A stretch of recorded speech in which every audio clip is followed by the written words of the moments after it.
Penyebab Dewi Persik tak bisa punya anak akhirnya diakui sendiri.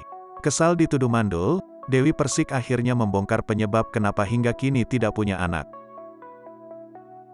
Ternyata bukan karena Dewi Persik mandul.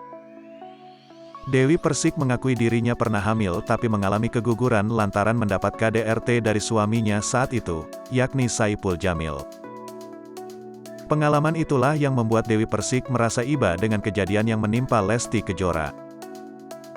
Karena pernah mengalami tindakan KDRT, Dewi Persik pun memilih cerai dengan suaminya yang pertama alias Saipul Jamil. Dewi Persik mengaku mengalami trauma hingga akhirnya meminta agar dirinya tidak hamil saat menikah kedua kali dengan Aldi Taher.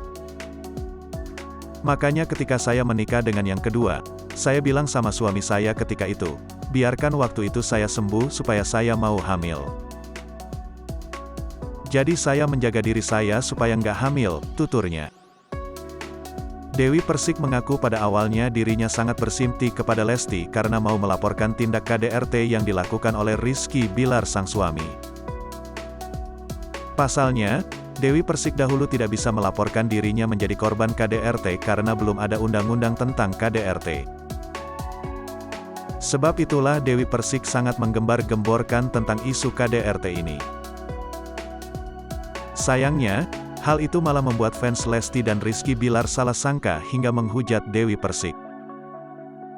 Jadi ketika saya berbicara tentang KDRT, bukan berarti saya iri melihat Lesti sama Bilar. Karena yang menjadi korban KDRT itu bukan dua orang itu saja, salah satunya termasuk saya, imbuhnya.